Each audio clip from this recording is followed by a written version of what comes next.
J'ai discuté avec des personnes de l'Observatoire, j'ai trouvé des gens qui avaient un peu les mêmes idées que moi, qui avaient envie de faire équipe avec moi. Et donc on a construit le projet ensemble. C'est ça qui était pour moi intéressant aussi, d'y aller ensemble. Il s'agit déjà de gérer un établissement qui a donc 850 personnes au quotidien, bon, bien sûr avec toute l'administration, tous les services des laboratoires. Et puis de s'assurer que dans notre écosystème local, par exemple l'université PSL, dont nous sommes établissement composante, nous faisons bien partie de cette université, nous avons des collaborations avec tous les autres établissements, nous assurons les formations au niveau licence, master, nous formons nos étudiants, c'est un rôle de pilotage.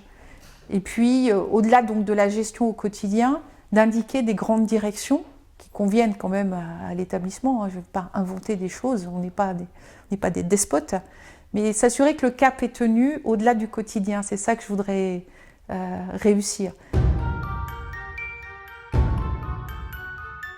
Bon, pour moi, ce n'était pas un sujet, mais visiblement, c'en est un, parce qu'on me pose toujours la question.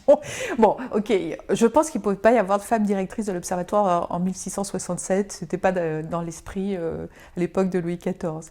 Mais bon, pour moi, ça n'est pas une question, mais vu les réactions, et pas seulement de femmes, je pense que ça a une portée de symbolique assez forte finalement. Même si l'astronomie a toujours été un domaine relativement féminin parmi les sciences proches de la physique et des maths, clairement, oui, ça peut avoir une force d'exemple pour entraîner d'autres à prendre des responsabilités. J'ai fait des études de physique, voilà. J'ai rencontré des astronomes qui avaient l'air de s'amuser, donc j'ai fait de l'astronomie. Donc j'ai présenté une thèse et puis j'ai commencé à travailler. Alors je travaillais en astronomie, je faisais des observations dans le domaine radio, donc observer le ciel en ondes radio. Et c'était un domaine complètement émergent, en particulier en France. Donc j'ai observé surtout les radiotélescopes millimétriques, c'est ainsi qu'on appelle ce domaine, de la planète, aux États-Unis, au Japon, puis après en Espagne, au Chili. Voilà, c'était amusant, c'était un domaine tout neuf. Et puis j'ai commencé à prendre des responsabilités en recherche, un peu à l'Observatoire au départ, puis au CNRS. J'ai dirigé un labo à Orsay qui s'occupait beaucoup de missions spatiales. Et c'est là que j'ai été amenée à passer 10 ans au CNES, où je me suis occupée du programme d'astronomie au CNES, puis de façon plus large de tout ce qui était sciences au CNES. J'ai décidé de devenir astronome justement parce que j'avais l'impression que ça bougeait beaucoup en astronomie, qu'il y avait des choses, des questions qui restaient ouvertes et des nouvelles questions qui apparaissaient. Donc je faisais des études de physique et j'ai rencontré des astronomes qui m'ont raconté toutes les questions qu'ils avaient encore. Et je me suis dit, ah voilà, ça a l'air de bouger en astronomie, je vais y aller. Et d'ailleurs, quand j'y réfléchis, depuis ses débuts, donc quand j'étais étudiante, en fait, il y avait énormément de choses qu'on tenait pour acquises à l'époque et qui ont été complètement démenties. Et puis des phénomènes qu'on n'avait jamais imaginés, comme par exemple cette énergie noire dont on n'avait pas entendu parler il y a 20 ans, où on n'imaginait pas possible qu'on puisse détecter des planètes autour d'autres étoiles. Mais finalement, on en connaît des milliers. C'est impressionnant. Donc, ne serait-ce que par tous les instruments d'observation auxquels on a accès, on a maintenant des très grands télescopes au sol qui observent absolument toutes les qualités de lumière, les grands télescopes radio, des grands télescopes optiques. Quand j'étais étudiante, le plus grand télescope auquel on avait accès, il faisait 3,60 m de diamètre. On est en train de construire maintenant un télescope de 39 mètres de diamètre. Donc on voit jusqu'au fond de l'univers, tout près du Big Bang. Et puis tout ce qui est exploration spatiale a vraiment changé la donne, avec l'exploration du système solaire, puis des observatoires dans l'espace. Et enfin, tous les moyens numériques, les moyens de calcul, toutes les simulations numériques qu'on peut faire. On peut quasiment reproduire l'univers dans un ordinateur. Ça ne veut pas dire qu'on le comprend mieux, mais oui, ça a vraiment beaucoup changé. J'imaginais que ça serait un challenge de lancer des réflexions sur la stratégie scientifique, la stratégie technique, la stratégie numérique. En fait, le challenge, ça a été que j'ai pris mes fonctions le 13 mars et que le 15 mars, j'ai annoncé qu'on fermait l'observatoire pour cause de confinement. Donc, je me suis retrouvée face à des questions qui étaient beaucoup plus pragmatiques que ce que j'avais imaginé. Comment gérer les sites, la fermeture des sites, c'est pas si simple, hein. Et puis aussi, comment mettre tout le monde, tous ceux qui le pouvaient en télétravail, et garder le lien entre les équipes de recherche, avec les doctorants, avec les administratifs. Comment faire fonctionner tout ce monde-là à distance? C'est pas du tout quelque chose qu'on a l'habitude de faire, même si bon, le télétravail, on connaissait un peu, hein. Mais massivement comme ça c'est un vrai défi et c'est un travail au quotidien de garder le lien avec tout le monde, même ceux qui ne peuvent pas télétravailler, être sûr que tout va bien. Donc voilà, ce n'est pas exactement le challenge que j'imaginais, bon, mais on le relève. J'ai des grands projets, bien sûr, pour l'Observatoire. Bon, on va essayer de les voir dans la durée, on ne va pas tout lancer en même temps. Mais une réflexion sur la stratégie scientifique, certainement. Et puis, un défi qui est lié, qui est la question des bâtiments de l'Observatoire. On a un patrimoine historique, bon, avec les contraintes que ça veut dire, et puis un patrimoine plus récent, mais qui est vieillissant et qui n'est absolument pas à tout ce qu'on peut imaginer comme normes énergétiques. Enfin, ce que je voudrais aussi, c'est que l'Observatoire intègre tous les aspects de développement durable, de transition énergétique, dans ses activités. C'est déjà un mouvement qui est en cours, mais c'est une forte demande de la part des personnels, et pas seulement des étudiants. Les étudiants sont très motivés, mais des personnels en général. Comme souvent, enfin comme presque tout le temps en recherche, la stratégie, ça part des propositions des chercheurs et de leurs intérêts propres et de leurs compétences propres. Donc c'est quelque chose qu'on fait collectivement. Je vais citer juste quelques idées. La recherche de planètes en dehors du système solaire, l'exploration du système solaire, tout ce qu'on appelle l'astronomie multimessager, c'est-à-dire qu'on utilise pour faire de l'astronomie non seulement la lumière sous toutes ses formes, mais aussi d'autres phénomènes comme les ondes gravitationnelles dont on a beaucoup parlé il y a 2 ans, pour étudier des phénomènes comme les trous noirs dans l'univers. Donc ça, ce sont des sujets très porteurs, très nouveaux, que j'ai envie de pousser. Il y a aussi des sujets plus traditionnels à l'Observatoire, mais qui sont des sujets aussi très très en pointe, comme tout ce qui est la recherche de références sur le temps et sur les fréquences très très précises. Ce sont des sujets qui sont très proches de la physique, mais qui sont en même temps des missions traditionnelles des astronomes depuis 3 siècles. Il y a des choses, des découvertes, des vieilles questions de l'astronomie que j'aimerais bien voir résolues. Alors, est-ce que ça va être résolu tout de suite? J'en sais rien. Mais par exemple, est-ce qu'on peut déceler des signes de vie dans l'atmosphère d'une autre planète? Alors, signes de vie, ce ne sont pas forcément des êtres pensants, des animaux. Ça peut être juste des signes de la présence de bactéries ou voilà, pas une vie très développée. Ça c'est quelque chose qui pourrait être possible dans les 10 à 15 ans qui viennent, et ça, je pense que ça changerait complètement notre vision du monde. Savoir que sur une autre planète, dans l'atmosphère d'une autre planète, on voit quelque chose qui ressemble à la vie. Alors ça sera sans doute pas une planète dans le système solaire, mais en dehors du système solaire.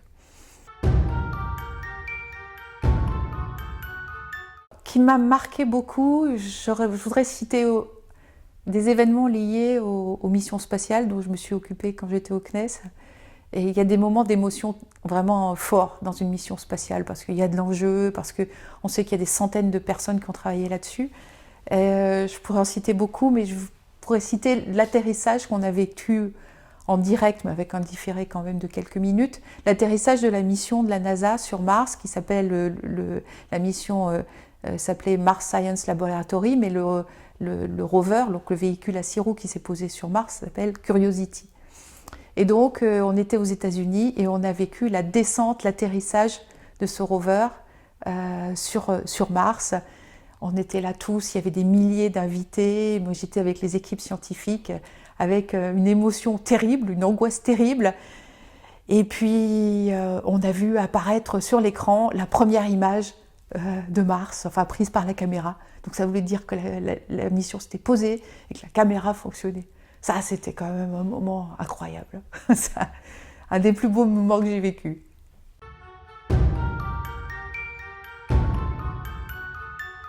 Ah, des nénuphars, c'est un beau projet. Il n'est pas fini, il est toujours en cours de construction sur le site de Nancy. Bon, il observe le ciel. D'ailleurs, c'est quelque chose qui ne s'est absolument pas arrêté pendant que tout le monde était confiné. Donc, nénuphar, c'est un radiotélescope qui observe le ciel aux fréquences qui sont celles de la radio, la bande FM, pour ceux qui écoutent encore la radio avec une radio et pas sur Internet. Donc, c'est vraiment la bande FM. Et avec des sujets d'observation qui sont la recherche d'exoplanètes, les premiers temps de l'univers, comment sont construites les galaxies, les observations du Soleil, des observations d'étoiles en fin de vie qui sont les pulsars, donc des sujets qui sont à la fois des sujets de l'astronomie depuis 50 ans et puis des sujets très modernes qui sont complètement renouvelés par l'observation dans ce domaine.